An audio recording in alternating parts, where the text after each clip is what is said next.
ito po yung dahilan guys na hindi pa ako nag-duty kay Daniban. Yon, good morning, good morning, good morning, good morning, good morning, good morning.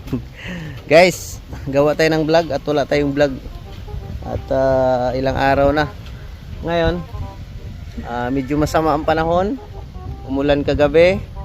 Kaya ngayon ang ginawa namin ni Tay Bisay ay need namin na taniman na lahat para kung magtubig-tubig man ay hindi na siya matubigan. Kaya nandito tayo ngayon. Update.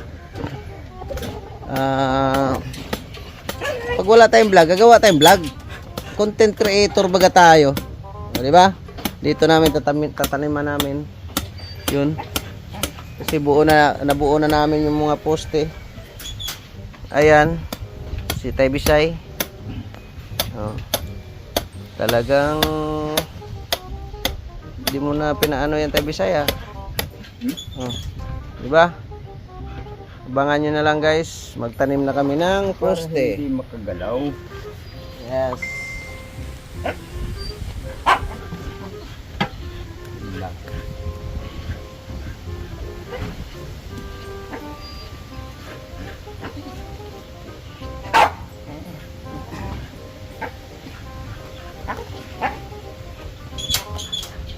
Game na? Hoy!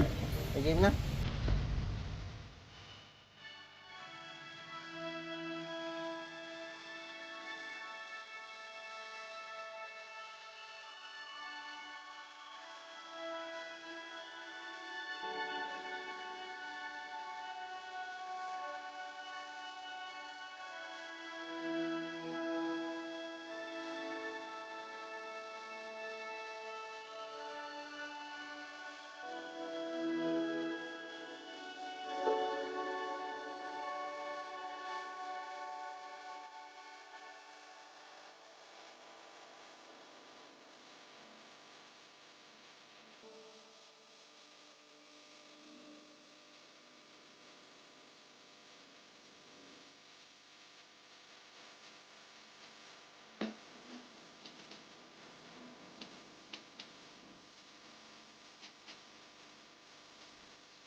Ayan guys, ito yung pinakagusto ko sa oras ng ganito ay yung snack.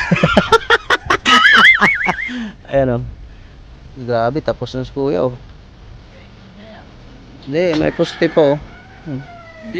Pero nakaporma na yung poste oh. May may layout na ay oh. Yung mga poste baka magulan ay. Umulan eh. Mahalo na kami. Guys, snack muna kami. Ito yung pinakamasarap sa trabaho ay yung magi-snack. Oh, tapos saan kayo makahanap guys? Yung taho ginawang kape oh. Sausaw. Bili tayo mamaya. Tuloy tayo mamaya.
Yun guys, tapos na rin ni kuya rito.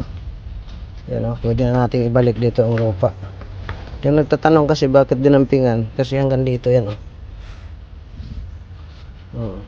Tsaka yan, lupa yan na sinupa dito. Dapat na ibalik yan dito. Tapos yung gilid tapos na rin, di ba? Update. Harap. Okay, di ba? Sa likod tapos na rin yan. Bilis ni kuya magawa. Ay wala pa, babalikin, hindi pa pinakintab. Yun, at yun, buhos ng poste. Kaya marami silang inaano dahil buhusan din yan. Yun, apat na poste. Hindi kayo nagtaka bakit mahaba yan. At saka bakit malalaking bakal at anim ang ilagay. 1, 2, 3, 4, 5, 6, no? Anim yan.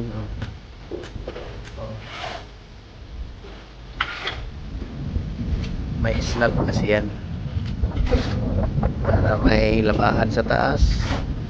Sampayan kasi sinakop na natin yung buong lugar natin, buong area. Kaya pag magsampay ka sa taas na, no?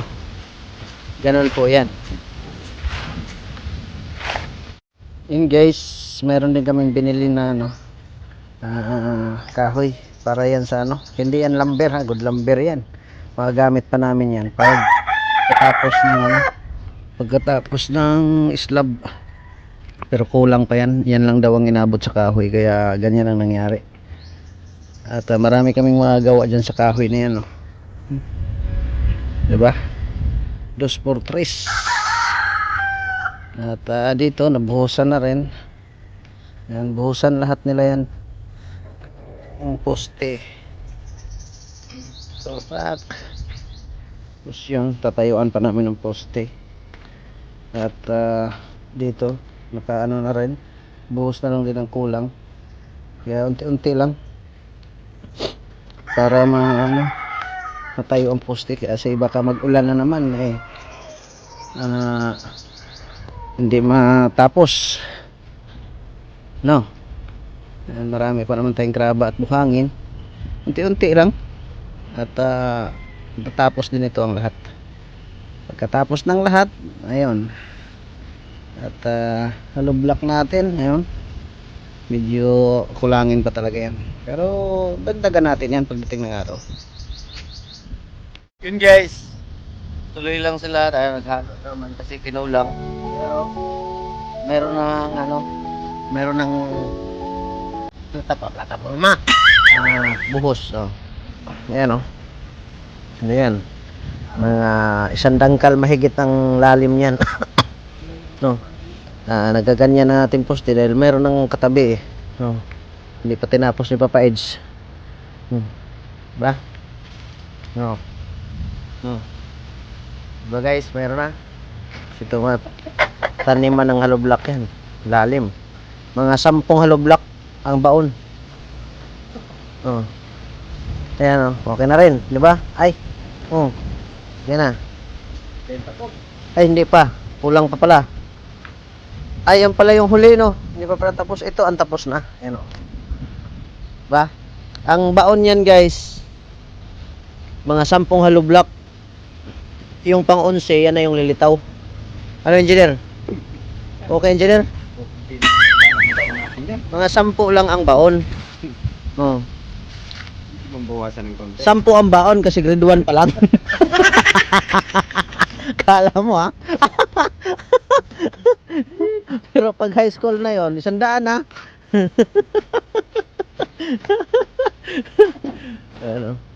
Ano yan dito? Kasi ito na huli ay dahil sinilsil pa ni Tabisay dito yung gilid. Kasi lumagpas yung poste nila dito ay, yung buhos nila. Eh kami naman, nagreklamo kami pero sige lang. Dahil ganun talaga ang ginagawa nila. Bala sila. Hindi, tinibag ni Tabisay. Sa mga makapanood nito, huwag kayong maingay ha. Sa may-ari dyan. Oo, Papa Edge. Tinibag namin yung poste nyo at lumagpas baga kayo. Lumagpas yung mga tauhan mo. Oo. Kaya yun ang nangyari. Need talaga kasi mas malalim kami at hindi pwedeng tika-tika yung mga poste namin kaya tinibag namin. Okay lang to dito kasi maliit man lang yan. Tapos may biga man yan dyan, titibay din yan. Saka dito okay naman ang poste na yan, diba? Tuloy-tuloy pa rin. Kaya na lang muna ang ating vlog dito guys sa bahay kasi mukhang pinipirahan ko na yung bahay ko. Hanggang dito na lang muna para hindi muna masyadong mahaba ang ating vlog. Tapos sunod update nito next year. No, kasi pinagkakapirahan ko yata ang bahay ko ay pero need talaga kasi para mabuhay. Di ba? Umulan na naman kaya sumilong na tayo. Ako'y magpapaalam muna, shout out sa inyong lahat. Mabuhay po tayo. And God bless. Maraming salamat po sa inyong walang sawang pagsuporta. Sa mga viewers diyan, mga ating Jinyan, tuloy lang po tayo at tiwala lang po sa dalawa. Then, Munans, shout out. At kay Ann Ramirez Iner, no, sa GP Angels, kay Ann Ramirez Iner, kay Ma'am Carmi, Ma'am Aima, Ma'am Sirit. Ay, kay Nanay Susan, shout out kay Nanay Susan. Kay Ate Nili, kay Ate Mela Cipriano, no? Sila Labing, di ko na nakikita pero okay lang yan, nandyan lang yan. Sino pa? Basta kayong lahat, no, dito. Maraming siyempre kay Daddy Bal pala, shout out sa Daddy Bal ko, no? Ito po yung dahilan guys, na hindi pa ako nag-duty kay Daddy Bal kasi para makatulong din ako dito. Diba? Wala naman akong ibang ginagawa. Tulong dito para mas nakakatipid at mapasulid ang gawa dahil at walang palpak dahil nandito tayo kung ano ang gusto natin. Dami namin kahoy good lumber yun. Ano yata yan? Jimilina yata yan siya. Pero yun na nga. Maraming salamat sa inyong lahat. And ako'y magpapaalam muna. God bless, mabuhay, boom boom boom boom. Kita-kita tayo sa next upload. Babush!